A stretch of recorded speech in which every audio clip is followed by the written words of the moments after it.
And actually, the Beatles were upset about this. Or I think Paul McCartney was upset about it because they felt there was too much brass in this version. It's a f***ing parade, Paul. Did he not mind the accordion? No, the accordion was fine. Remember when we first met John McClane? Argyle picked him up from the plane and took him down the Nakatomi Tower at the Christmas party.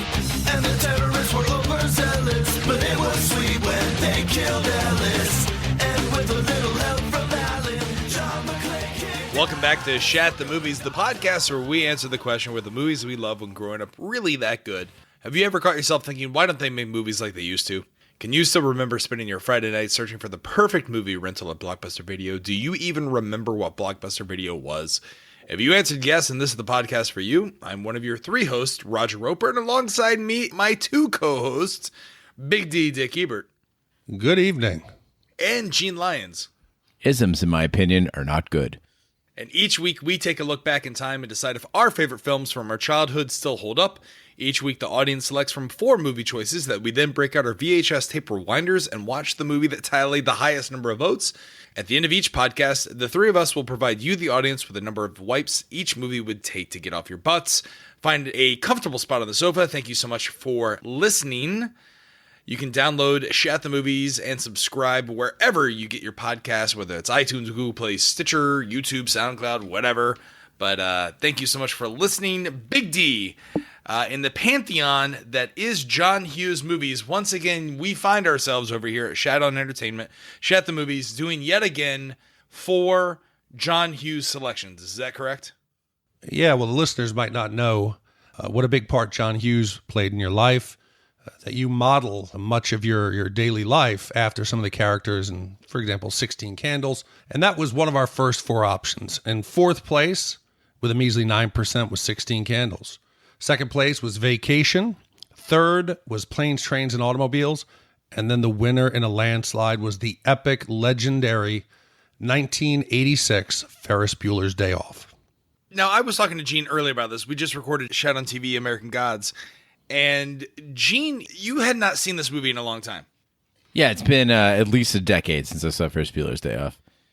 Big D, when was the last time you saw Ferris Bueller's Day Off? About an hour and a half ago. Okay, but like before that? I don't know, probably about 3 or 4 years ago. Really? You guys are insane. This is like Fight Club for me, where I watch this movie almost once a month. I almost didn't even watch the movie because it's so ingrained in my head. I love this movie. This movie I watched multiple times. I really, truly aspired to be Ferris Bueller growing up, and ended up more the narrator from Fight Club, which I'll make comparisons to in this podcast. I don't want to get ahead of myself here. But this movie is truly an American classic. You're going to really hate my take on it. Well, Ferris Bueller's Day Off is a 1986 comedy. It involves a charismatic teen, Ferris Bueller, who plays hooky in Chicago with his girlfriend and his best friend, Cameron. It stars Matthew Broderick, Alan Ruck, Mia Saro, Jeffrey Jones, Jennifer Grey, Charlie Sheen, and Ben Stein. Guys, what's the first time you saw this movie? So my older cousin Pej and I used to go to the video store all the time. This is something people used to do if you don't remember going to the video store. But yes, you had to get your older cousin to drive you over there. And so he would pick out the movies. So we would watch movies like American Ninja, Worth Winning, Missing in Action, and of course Ferris Bueller's Day Off. These are movies that he had me watch over and over with him. And so that formed my idea of cool in the 1980s. I thought this was exactly how you're supposed to act if you wanted to be cool. Yeah, I totally agree. I was an 8th grade nerd trying to find my way, and Ferris was the example of what I thought a cool high school kid would be. My sister was a senior at the same time in the high school that I went to. She was fairly popular. So I really took some of my cues on how to be cool from Ferris. And watching it this time, I didn't realize how many of the tricks that I picked up and utilize still to this day, I can attribute to Ferris. And it was nice to see the origin of some of the things that got me in trouble. Yeah, same thing for me. I grew up, hard to believe, a giant nerd and dork as well, and I thought that you had to be cool like Ferris Bueller if you wanted friends. Now, I didn't involve any kind of truancy. I think I skipped school once for senior skip day, but I did play an attendance trick where I I faked the number of days that I had missed in order to get out of final exams. So yeah, I had definitely a few Ferris Bueller moments in my life. What was nice about this, you mentioned that you almost didn't need to watch it again because it was so familiar to you. Yeah. This movie, even though I hadn't seen it, maybe a year and a half, I remembered every single line, every single scene, the flow of the movie, and it was a nice trip down memory lane. And we've had some movies that weren't what we remember. This one was exactly what I remembered. I know Jean doesn't like it, but I liked it. I wouldn't say that I disliked it. I would just say that I remembered everything because not a lot happens. I mean, it's basically a series of vignettes that have very little to do with one another. And really, my entire view of Ferris has changed upon watching it at 37 years old. How dare you, sir? How dare you? Big D, play the trailer. Life moves pretty fast. You don't stop and look around once in a while, you could miss it. What is so dangerous about a character like Ferris Bueller is he gives good kids bad ideas. Well, why should he get to skip school when everybody else has to go? Syphilitic meningitis. He never gets caught. This guy in my biology class said that if Ferris dies, he's giving his eyes to Stevie Wonder. Well, he's very popular, Ed. I recall Central Park in fall. Ferris Bueller, do you know him? Yeah, he's getting me out of summer school. They think he's a righteous dude. Think he'll be alive this weekend? I can see him denying popular belief, setting off on some impossible mission. He jeopardizes my ability to effectively govern this student body. He does whatever he wants, You know, as long as I've known him, everything works for him. whenever he wants, He's very cool. and he never gets nailed. Ferris can do anything.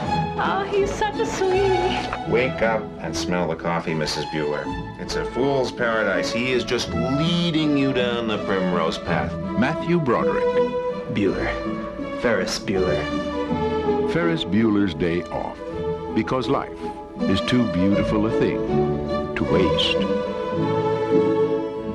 Well, in suburban Chicago, near the end of the high school year, senior Ferris Bueller fakes sickness to stay home. Throughout the film, Ferris frequently breaks the fourth wall to talk about his friends and gives the audience advice on how to skip school. His parents believe him, though his sister Jeanie is not convinced. Dean of Students Edward R. Rooney suspects Ferris is being truant again and commits to catching him. So I don't think this movie works unless Ferris is likable, unless you can imagine being one of his friends. And right off the bat, he breaks the fourth wall. He starts telling us what he's going to do, his techniques, how he lives his life. So instead of us just watching his antics, he brings us into the group, and we're one of the 4 friends who are going out into Chicago. I think that was very important.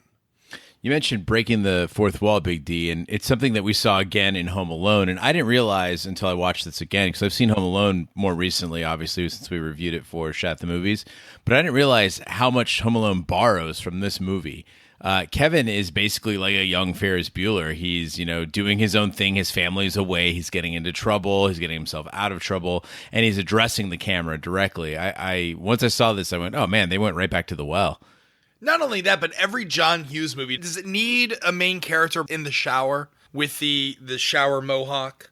Like, isn't every, like, Home Alone, Weird Science, Ferris Bueller's Day Off, and probably a slew of others, they all involve a main protagonist or a character in the shower? Well, I mean, we could talk about a lot of things that are persistent. The Chicago suburbs, almost always. You got to have some sort of a sports team jersey happening almost always. And in the movie itself, there's persistent themes throughout, which I think John Hughes is a tool that he uses. You've got, the constant mention of Ferris's lack of a cars in general. The song Dankeschön, you have it coming up. He sings it in the shower. He sings it again. And then you got Rooney humming it to himself. All the people who are concerned with Ferris's health, they're running gags in both throughout single movies and then throughout all of his movies. So that's a real good pickup there, Raj.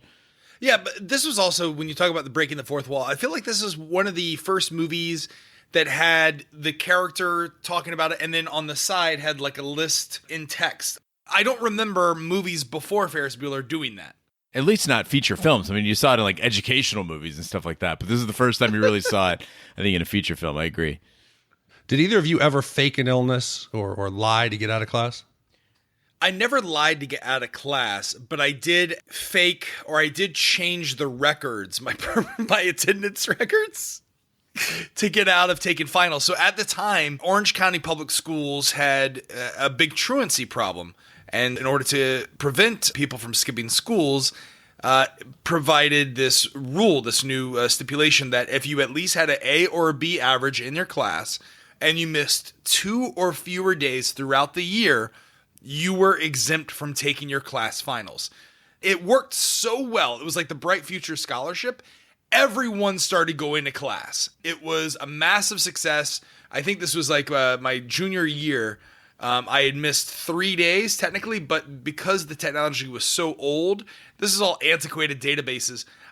I brought in a record that looked exactly like what the school would give you. And I was like, what are you talking about? I've only missed 2 days. And because I was a good kid, because I was like president of my school, because I was a baseball player. Humble brag. I got out of it. Yeah. So that's the only thing that I did that was Ferris Bueller-y. What about you, Gene or Big D? I never used illness to skip school, but I definitely used it to skip football practice, especially in Arizona on those hot days. Oh man, I got dizzy, or maybe I had a headache or something like that. I just could not make the football practice. It was fine in school though, but if they had that program, Raj, at my school, I would have been there every goddamn day. Skipping the finals would be awesome. Yeah, so I never faked an illness, to get out of even school or work. Somebody who's always there. The only time I used an illness to try to get out of was parking tickets. In college, you couldn't park in the loop around the building, and they would give tickets constantly. I used the old diarrhea excuse. I would go in and say, hey, I just eaten Taco Bell. I said, I'm so sorry. I was almost going to have an accident. I probably got out of 25 tickets because nobody thought that somebody would be willing to come in and admit that they almost soiled themselves. So it worked like a charm. You were living in a kinder, gentler world then, because in 2017, if you run into a place, you're like, I got diarrhea. They'd be like, well, get the hell out of here. Like, don't use the bathrooms here. No, get out of here with your diarrhea. No, I would get the ticket and then I would appeal the ticket. And my written explanation was I'd almost had an accident. And the kind heart of the administration let me go. So in 2017, they give you the ticket plus vandalism is what would happen. So Probably. Wait a minute. You were known as the diarrhea kid at your college? They probably thought I had like irritable bowel syndrome or something. People think the D stands for dick. Big diarrhea. But I learned something about lying from a good friend of mine. He used to cut school all the time. His parents never really knew. So one day they said to him, how was school today? And he goes, oh, it was great. I studied. I had English. I had my science class. We did this. The mother goes, bullshit. I know you cut class. He said, how? She goes, every day I ask you, what did you do? And you go, oh, nothing. Details always give it away. If you're going to lie to anyone, don't give away too much information. Stay vague. It's believable. But do you believe that Ed Rooney, the principal, was a believable villain, or was he an over-the-top cartoon? I don't think he was a villain at all. Watching this as a kid, you think, yes, he's the administrator. He's the dick. He's the enemy. He's holding Ferris back from having fun. And he starts off, granted, he becomes a bit sadistic at the end and breaks quite a few laws that I'll highlight later on. But he really seems to care about the student's future. He thinks Ferris is a problem because he's going to give good kids bad ideas. He's an example of what will happen that'll get you a first-class ticket to nowhere. And in my book, that's a hero. While we're talking about Rooney, I want to just address the elephant in the room because everyone brings it up. Yes, Jeffrey Jones, the actor who played Rooney, his career was marred by paying a 14-year-old boy to pose for sexually explicit photos. So that creep factor that you're getting from him, that's genuine. No, is that real? Yeah, that's real. You missed all this? Oh, I don't. That's terrible. You've now destroyed my memory and vision of Ed Rooney. Apparently, this isn't the elephant in the room. This is the elephant that's lingering behind Big D. God, now it makes that pizzeria scene where he tells that female student that I got your ass. That makes that even more prophetic right now. Apparently, you missed that while you were having massive diarrhea on campus. But the problem that I have, all right, so who do you believe is a more believable administrator, Richard Vernon from The Breakfast Club or Principal Ed Rooney? Oh, Vernon is much more believable to me. Vernon, I can see his whole backstory. I can see his entire life. I can see what happens when he goes home. Rooney is very flat, but very enjoyable as just a damn weirdo. Yeah, Vern likes to go drink beers and sneak a peek at the personal records of all the staff and employees. But now Rooney, pedophile, he's willing to break into students' homes. I could picture him peeping through, Jeannie's window. I don't know what he's capable of. I don't want him in my school. So we also saw another major figure in film educator roles, which is Ben Stein. That attendance scene that he does, I think, is the most quoted thing from Ferris Bueller's Day Off. The Bueller, and he really made it in this movie. So I looked in the background because I saw, after this, he became an entertainment phenomenon, a cultural icon. Besides being an oddly conservative person in Hollywood politically. So I looked into it. He's actually a lawyer. He graduated top of his class at Yale. A really, really smart guy who has some, questionably right-wing politics. This is one of the few movies that I believe gets the classroom right. We talked last week about Starship Troopers, where everyone looks like they're 35 and a model, even though Cameron was 29. A lot of the actors were older. The classroom scenes, to me, felt genuine. Kids are sleeping. They're disinterested. Some have acne. They don't look like Beverly Hills 90210. It rang true, and it reminded me of my time sitting in class daydreaming out the window. It felt like more like that was a college lecture than a high school lecture. Like, I don't remember them being that way. I remember it being a little bit more involved, although I was in 100% like all gifted in AP classes. So they were like smaller class sizes and the kids were, smart and stuff like that. You also grew up in Florida where they were still ducking and covering apparently in the 90s. Listen, your nuclear drills. Listen, if you're in the 8th grade and you knew your ABCs, you're basically gifted in the Florida public school system. Ferris convinces his friend Cameron Fry, who really is absent due to illness, to help Ferris's girlfriend Sloane Peterson out of school by reporting that her grandmother has died. To trick Rooney, Ferris sways Cameron to let them use his father's prized 1961 Ferrari 250 GT California Spider to collect Sloane. Cameron is dismayed when Ferris continues to use the car to drive them into downtown to spend the day, but Ferris promises they will return it as it was. Sloane. Mia Sara looked great in this movie. She looks great now. And one really key thing is that she actually could have been played by Molly Ringwald. John Hughes said he felt that the role wasn't big enough for Ringwald, and so they went with Mia Sara instead. I think either of them could have done a great job, but she really stole, I think, our hearts in this movie. Watching it as a kid, I was just blown away by her. And I think she actually started my obsession with knee-high white boots. I am, to this day, enthralled by boots. No, I think Molly Ringwald was more Girl Next Door, but Sloane was that unicorn, the dream that you would just see, but was unattainable. And she had a father who talked like this. Have you guys come here, Sloane, dear? Have you ever heard of this theory that Cameron and Ferris Bueller are actually the same person? Right. You mentioned that to me earlier today, and it makes some sense. I don't know if it was intentional in the movie, but it makes perfect sense when you make the case.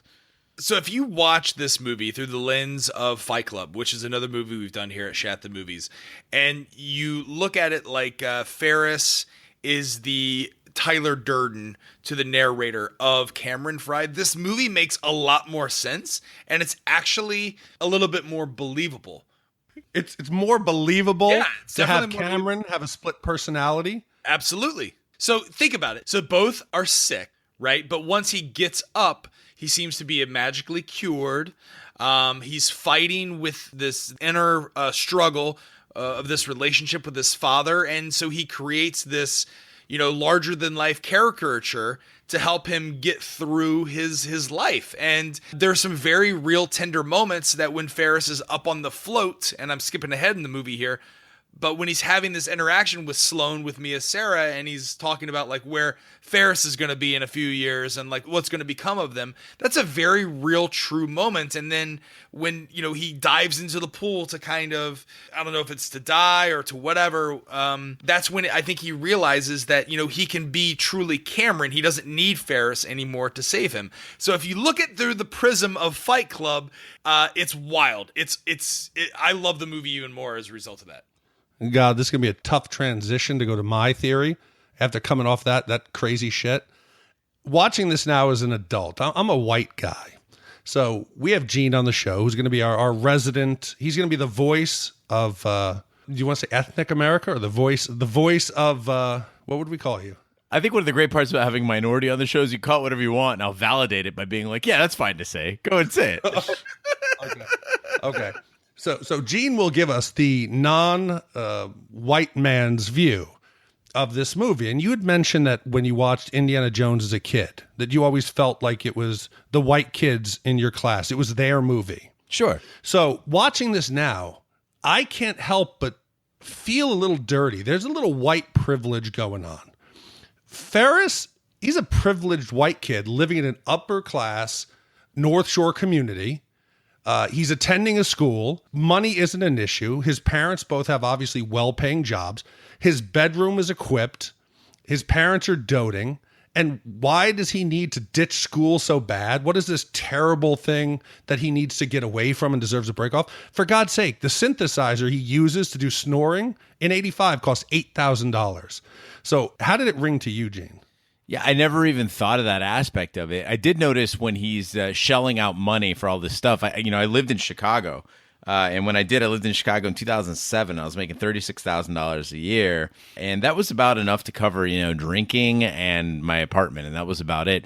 And so when I'm watching him go to the museum, go to the Cubs game, pay for parking in the Loop, and are just shelling out money left and right. I'm like, man, this guy's like made of money. It didn't really occur to me until that point how much money this guy had. He's definitely privileged. And it turned me off a bit when he's dropping off the car and he asked the attendant, "Do you speak English?" I'm like, Ferris, oh man, don't go there. I just think in watching this, I'm talking about his privilege, I had a new picture of Ferris. Previously, when I watched it, Ferris was older than I was. He was this cool older guy. And then when I saw him as a 20-something, I thought, oh, okay, this is just a funny movie. Now I see the kind of the implication as an older person that he is a kind of a jerk kid who really takes advantage of everyone around him. Yeah, I'm going to tell you, I love the movie, but Ferris isn't as lovable to me now. He obviously has an issue with Jeanie, his sister, Jennifer Grey. And she's spiteful and she's jealous and she's angry. And I used to think she was just a bitch. But watching it now, I can understand her anger.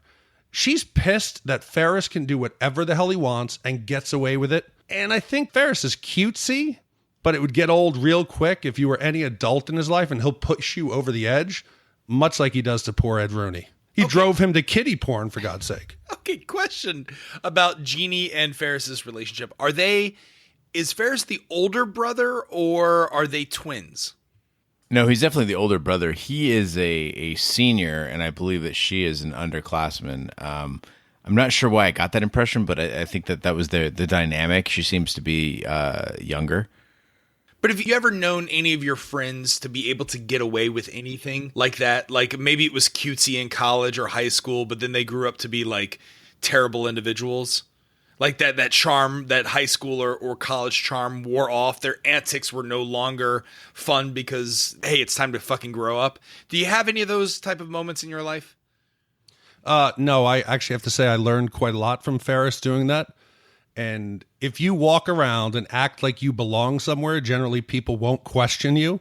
And there were multiple times that friends and I walked into concerts or walked backstage of concerts and got into areas we had no reason to be or belong, and simply got there by acting like you knew where you were going. So Ferris walking into a restaurant, Ferris doing that taught me, and it works. Okay. So in college, there was this one guy. He was in pre-law, and then he went to law school. And he was the guy who would do crazy little antics, and everyone thought it was cute. When we went to one of our mutual friends' bachelor party a few years ago, he was the guy that got way too drunk. He was trying to pull this Ferris Bueller antics, and he threw up on a stripper in Baltimore, Maryland.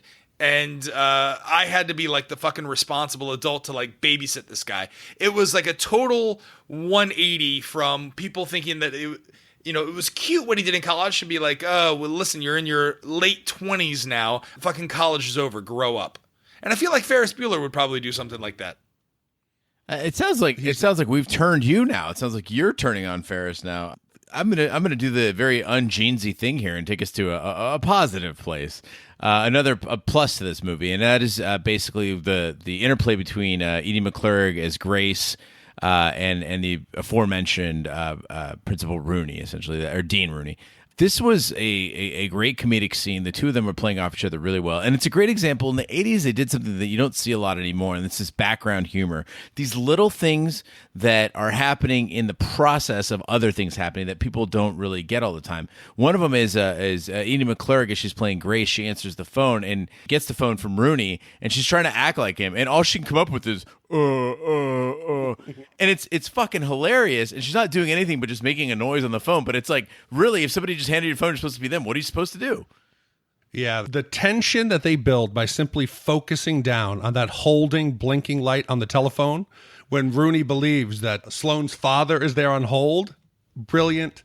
I thought the comedy was great. Rooney running down the hallways when he's going to go finally get Sloane, but he has to stop before each window so the classrooms can't see him sprinting by. Slapstick a bit, some physical comedy, but it remained, I think, pure to the movie and was funny. My favorite is Cameron doing like the little dance when he knows that he's got Rooney. So good. So good. Yeah, to me, Cameron is the star of this movie, and just the joy he takes in the entire impersonation of Sloane's dad, which, fun fact, if you didn't know this, so Matthew Broderick and Alan Ruck were in Biloxi Blues together. And so that Sloane's dad impersonation is actually an impersonation of the director of Biloxi Blues. They used to do this. It was a joke between the two of them, like aside before they even made this movie. And he just carried it into this movie.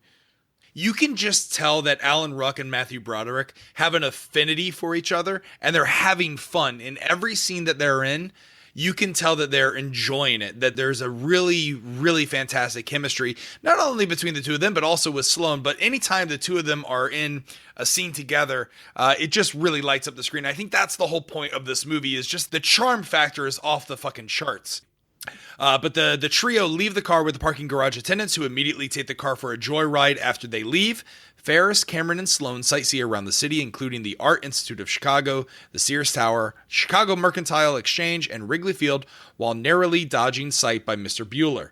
Cameron remains disinterested, and Ferris attempts to cheer him up by impromptu joining a parade float during the Von Steuben Day Parade and lip-syncing Wayne Newton's cover of Dankeschön, as well as a rendition of the Beatles' Twist and Shout that excites the crowds. Yeah, so this movie scarred me, and it stuck with me to today. I've never trusted a valet, ever. Because of this movie, I'm convinced that valets will do this. And I don't have a Ferrari, but in my entire adult life, I have valeted twice out of necessity, and I hate it every single time. And I always check the odometer when I come back. Are you guys comfortable leaving your car with a stranger? Yeah, I will leave my car or a rental car with valet, because if you leave the keys with the valet, they are actually liable for any kind of damage. So for that reason, I will leave it. But again, I'm in New York City. My buddy, John, came and took me out for dinner here. He has purchased the highest model of Dodge Charger. I think it's the Hellcat. But it actually has, I think, inspired by this movie, to where you can set it to valet mode and it reduces the ability for the engine to rev up and have those type of joy rides that valets could possibly do. I think, are you sure it's just not because it's a Dodge? That might actually just be a limitation on the vehicle itself. No, this vehicle, again, Hellcat, it's a cutesy name. No, this thing is a beast. It's definitely not made for the mean streets of New York City, but I believe it's valet mode 100% inspired by this movie. So, Raj, you mentioned the singing on the float of Dankeschön and Twist and Shout. I remember this Dankeschön scene being like a real showstopper. Like, it was just something amazing. It's actually pretty short and really not all that impressive. But later in the movie, we see Matthew Broderick running through these backyards, and he actually injured his knee during shooting that, so he could barely move or dance, and so they had to kind of tone it down a little bit. There's also a couple things that you can watch for in this scene. One of them is there's a dancing construction worker in this scene. That's actually real. That was not an extra or anything put in there. There was actually a construction worker who just started dancing because it was fun. And also Jennifer Grey wanted to see what was going on with this scene, but she's not in it. So if you watch, there's an autograph hound that has this kind of ridiculous wig. That's actually her just hanging out because she wanted to see the scene being shot. Again, speaking, Raj, to the fact that you said they're having fun. Like, how many movies do you hear about now where somebody who doesn't even have to be there to shoot that scene just wants to see what's going on? God, but I was disappointed. In my mind, I thought it was Matthew Broderick actually singing. When it was just karaoke, I was a little disappointed. But he gets that crowd going, and like you said, you can tell everyone was enjoying it, but I would have rather had Matthew sing. Up until like age 12, I thought Matthew Broderick was the original singer of Twist and Shout. I had no idea it was actually a Beatles song. And actually, the Beatles were upset about this. I think Paul McCartney was upset about it because they felt there was too much brass in this version. Yes. It's a fucking parade, Paul. Did he not mind the accordion? No, the accordion was fine. I also thought Wayne Newton, the recording of Dankeschön, I thought it was a woman this whole time until just recently I was looking for the song on Spotify, and I was like, oh, it's Wayne Newton. That's crazy. Speaking of music, though, this movie, as far as music goes, is phenomenal. The museum scene, I never noticed it before, but this time I did. It's an instrumental version of the Smiths' Please, Please, Please Let Me Get What I Want, which is one of my all-time favorite songs, and it's a really beautiful interlude. That entire museum scene just really got to me. Interestingly enough, Robert Smith of The Cure wrote a song for the Art Institute scene in this movie that never was used. Yeah, but this movie is littered with memorable music, including Der Bow Bow. Yeah, Der Bow Bow. Yeah, Always Sunny. They bring up Der Bow Bow a lot. And when I was a kid, I think I got this. I recorded this off the radio onto a cassette tape. The song is Oh Yeah, but yellow. And this was like, I think, considered the coolest song in the world for probably like 5 or 6 years. Der Bow Bow. Yeah, but you still believe that Ferris is a real dick. You almost think that he's like a sociopath. Well, you say here that in the synopsis, you just mentioned that he got on the float to kind of try to cheer Cameron up. I don't think he really has a genuine regard for Cameron's well-being. Ferris strikes me as a bit of a sociopath. Even when Cameron says that this day was a waste or whatever, he tries to convince him otherwise. And then he sort of tries to rationalize the day as sort of cathartic for Cameron, or some sort of a farewell to their youth or something like that. He even tells Cameron what's going to happen in his life the first time he falls in love or has sex. Like he can predict his life. I think it's incredibly insulting. If a friend of mine said anything like that toward me, they wouldn't be a friend anymore. But the main problem that I have with this movie is that what time does high school typically start? Hold on. Don't even try to get on the clock and make this all happen. Yeah, see, we've all been to Chicago. It's impossible. You have to just completely turn off your suspension of disbelief. The damn Cubs game would have taken the whole day. Not to go on a baseball tangent, but I love the reasoning behind not having review of pitches too, is that it would slow the game down. Like, this game is as slow as it could possibly get. Yeah. One last thing, I want to just close this out. I grew up a little bit north of New York City, and I still love it to this day. And I used to jokingly make fun of Chicago to my friends who were from there, saying, "Hey, you're the second city. You wish you were New York." I got to tell you, I was dead wrong. If you ever have a chance to go to Chicago in the middle of the summer, it is one of the greatest cities in the world. The people are wonderful. It's clean. It's young. It's vibrant. If you had a chance, please visit it. And that is my travel guide for today. Yeah, I grew up in New York. I was always a New York guy. I was born in Manhasset, lived in Queens, and Forest Hills represent. And I moved to Chicago when I was 27 years old, and it was life-changing for me. There's no city to me in America that compares. New Orleans is a very close second, but yeah, Chicago is a shining beacon of the Midwest. Yeah, I've said it many times, Gene. If Chicago had summer weather year-round, I would move there in an instant. But those winters are absolutely brutal. They're good for lovemaking. Rooney investigates Ferris's home to try and prove Ferris's truancy, getting into several pratfalls. At the same time, Jeanie, frustrated by the entire school that believes Ferris has come down with a deathly illness, skips class and returns home to confront Ferris, only to hear someone outside trying to break in. Rooney flees while she calls the police. When they arrive, they arrest her for false reporting and contact her mother to collect her. While waiting, she meets a juvenile delinquent who advises her not to worry so much about Ferris. Mrs. Bueller arrives at the station, upset about having to forego a house sale, only to find Jeanie kissing the delinquent, infuriating her more. Okay, maybe you guys can help me with this. I feel like I missed something. Now, Rooney, after all of his mishaps, he gets into the house. Jean is in the house. She sees him. They both scream. She kicks him in the face.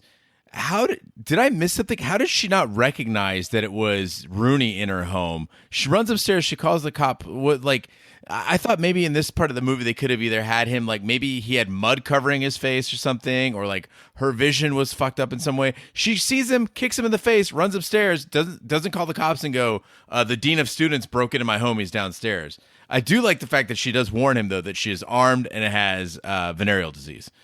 Yeah, flaming case of herpes.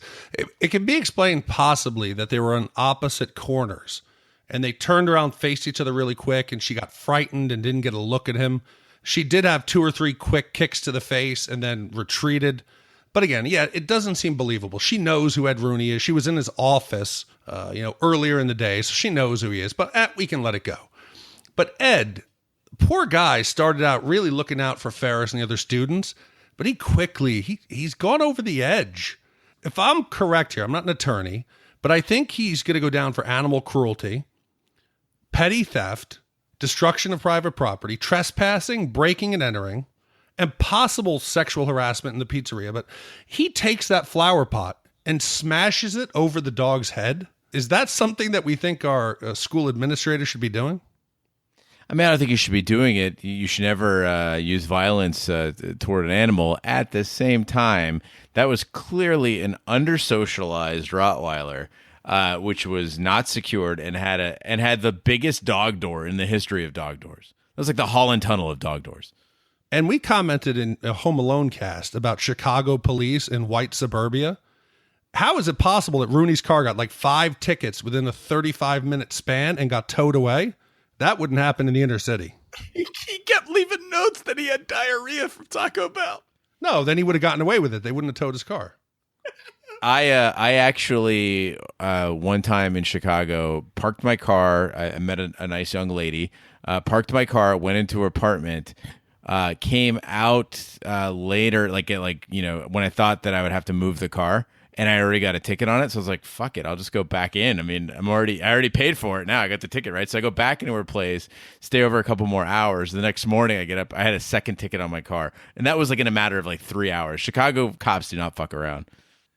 Well, the other character, the delinquent, is actually played by Charlie Sheen, who I thought brilliant cameo in this movie. Well, do you want to know why he's brilliant? He stayed up for 48 hours before he shot the scene. He wanted to get into character, and he shows it. He looks worn out, weathered, and like he's been on a bender, which ironically is what Charlie Sheen became later on in life. Yeah, I mean, Charlie Sheen was amazing in movies like Ferris Bueller's Day Off, Major League. This young Charlie Sheen is not the Charlie Sheen we know from 2.5 Men, who's just garbage, but actually this really cool guy. And yeah, he was really committed to this role, even though he was on the screen for a couple minutes. He's the voice of wisdom in this movie, which is kind of hilarious.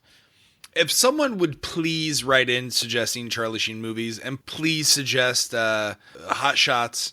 Because Hot Shots is one of my favorite movies of all time, and I it's been a while since I've seen it, but I absolutely have to watch this movie again. So please, someone suggest Hot Shots.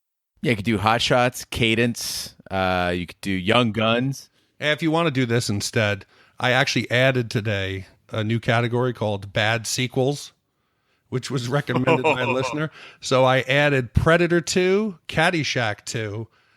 Speed 2 Cruise Control, and Highlander 2. I can easily replace Caddyshack 2 with Hot Shots Part 2, if you'd like. Or you could do Young Guns Part 2. I don't know if he was in that one. What do you want, Raj? Hot Shots Part 2. Consider it done. You just admitted it was a bad sequel. That's great. Ferris and his friends collect the Ferrari and start returning home, but shortly discover many miles have been added to the odometer, and Cameron becomes catatonic, realizing his life has been controlled by his father. Back at Cameron's garage, Ferris sets the car on blocks and runs it in reverse to try and take the miles off the odometer without success. Cameron finally snaps and lets out his anger against his father onto the car, causing it to fall into the blocks and race in reverse through the back of the garage into the ravine below.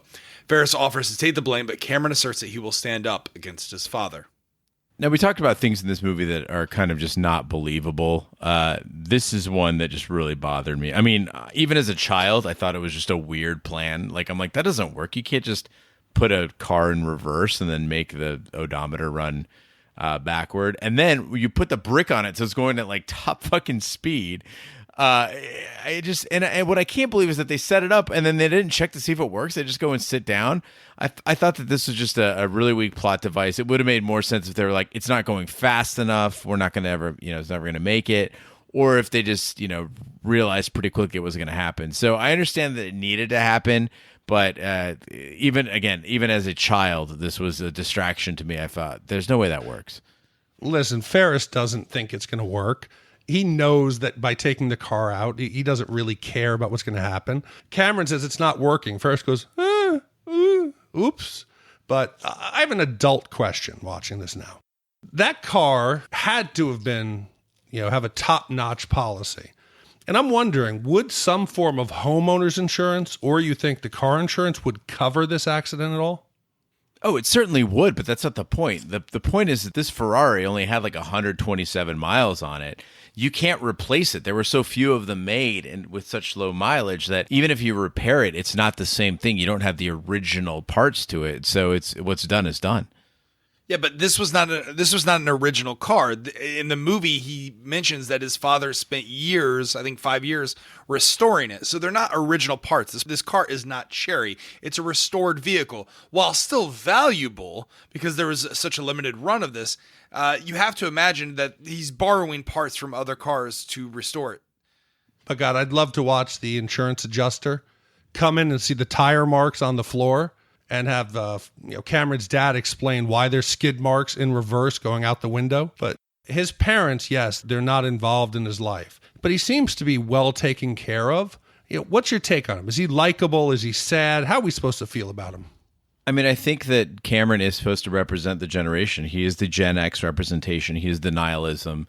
That is, the 80s. Okay, I'm going to go off here, so get ready, everybody. Put on your seatbelts. So the 80s was a period of excess. It's a decade of excess. It was a decade of cocaine, smiling faces, bright colors, everything bigger, more exciting. And you've got Cameron here who's, wearing his Red Wings jersey, very understated, and he is representing that counterculture.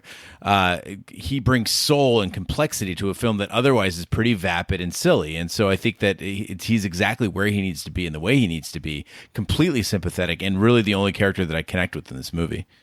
Yeah, but do you believe that Cameron is abused by the father? No, I just think he doesn't have a present parent. And kids feel that. And having a daughter now, I realize how the long hours that I put in at the office do affect her. So I try to make time for her when I am home and be present.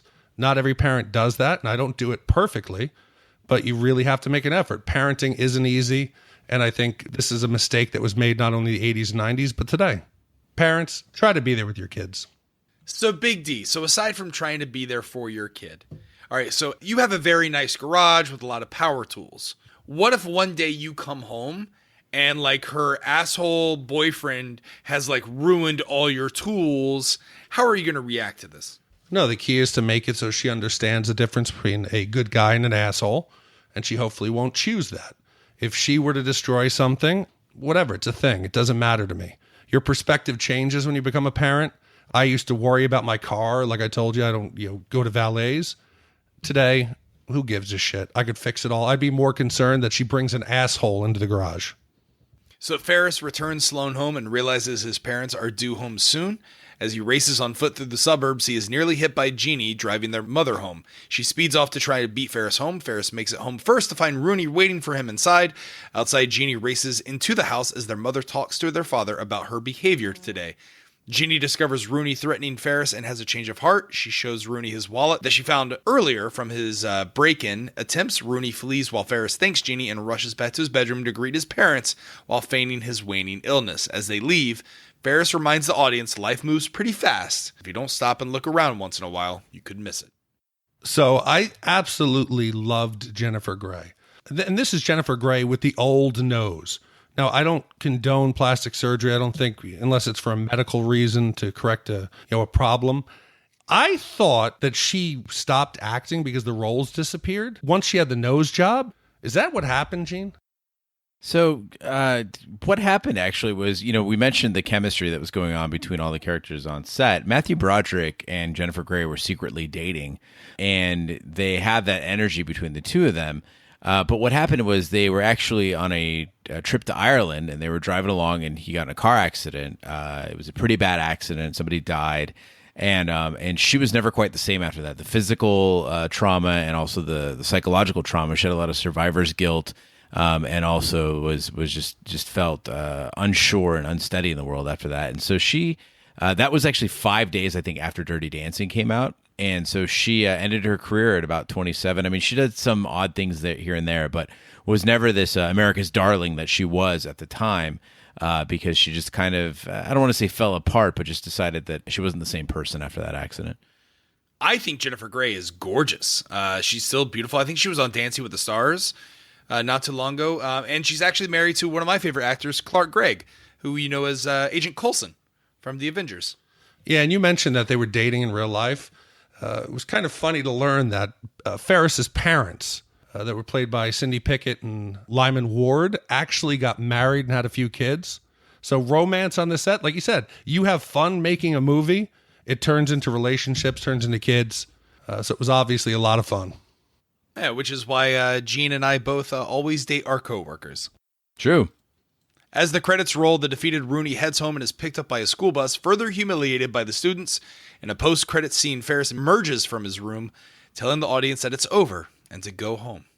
I love when movies do this. It never gets old to me. I love to stick around through the credits. It's like when it's a movie that I really enjoyed, I like to sit at the end and go, God, just give me a little bit, just one more minute of something funny. And I love when that happens.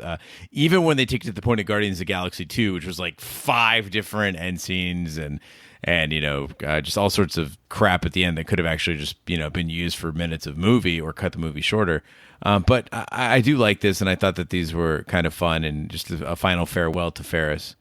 Well, also, didn't Deadpool also rip off this scene in the Deadpool movie with Ryan Reynolds? Oh, yeah, almost frame for frame. Yeah. So this is an iconic movie, guys. This movie has also inspired such terrible shows as Parker Lewis Can't Lose, and also the television series Ferris Bueller that was also atrocious. Yeah, well, you talked about iconic. The movie came out 31 years ago, and it's still relevant enough that you have Matthew Broderick come back and reprise his role for, wasn't it a Super Bowl commercial? It was a Honda Super Bowl commercial, I believe. Yeah, but do you think they'll ever remake this movie? They better not. I hope not. No, the only reason you ever remake a movie is either it was done in a time where the special effects and the technology didn't allow you to do it well. But this, how are you going to improve it? That's a question you have to ask. Are you going to get better actors? Are you going to find something more charismatic? What would you do to improve it? White Sox game. Ugh. Then they all get murdered when they leave the South Side. I'm Roger. I go to Yankees games. They're fancy. We have sushi. I live in the green zone in Arizona. I like to be safe. I'm staying in Manhattan. No one wants to stay in Brooklyn. Are you kidding me? Brooklyn's the heart of New York now. Are you out of your mind? Not downtown Brooklyn. Maybe Williamsburg. What the fuck is downtown Brooklyn? Downtown Brooklyn. Where the Barclays Center is. Downtown Brooklyn. Oh my God. That's downtown Brooklyn. No, I want to stay in Midtown next to Macy's. Thank God Mandy Patinkin didn't come up to you and ask, pardon me, Raj, where is downtown Brooklyn? You're like, I know. You want to get on the 1 train at downtown Brooklyn. Get out of here.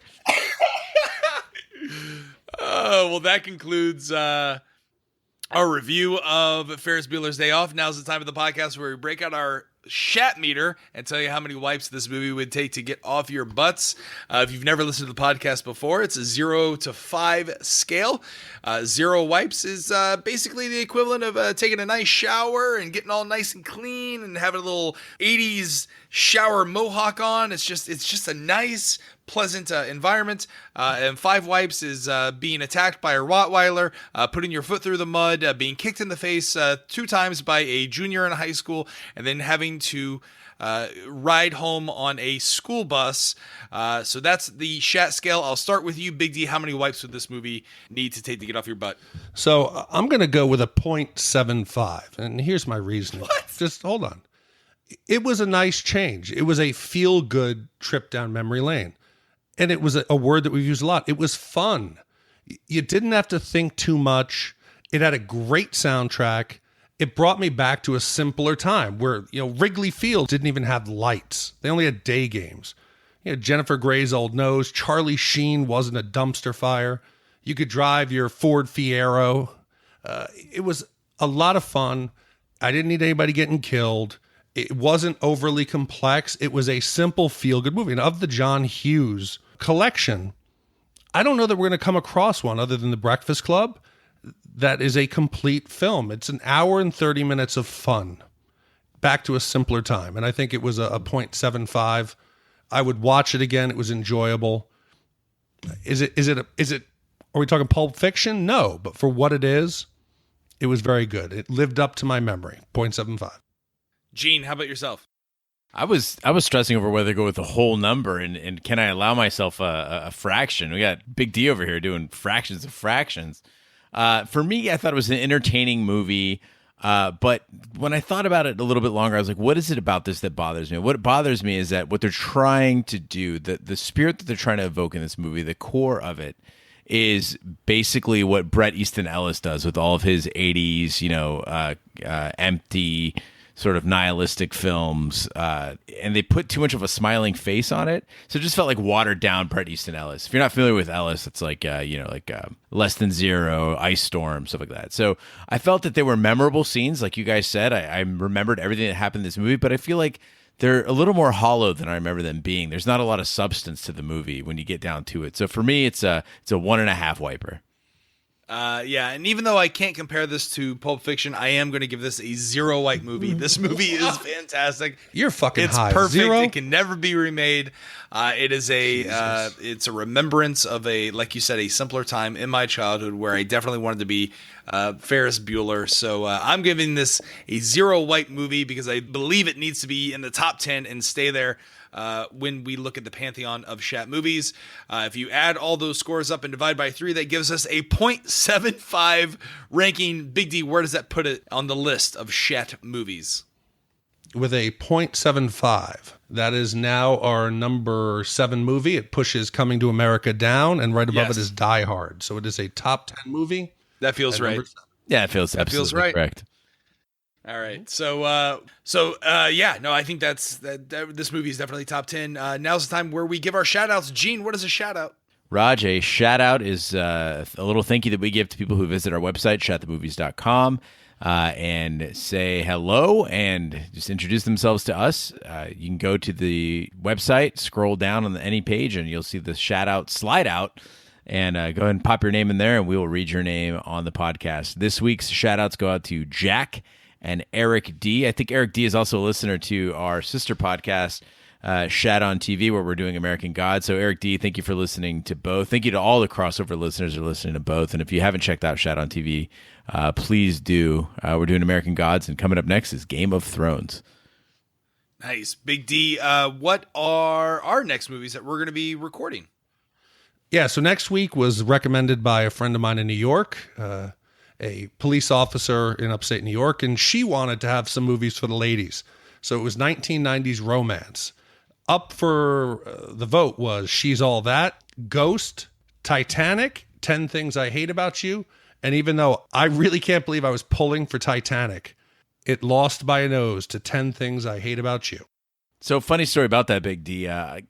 People, for some reason, just do not like voting online. I don't know what it is, but I posted on Facebook. I was like, hey, guys, Titanic and 10 Things I Hate About You are nose and nose.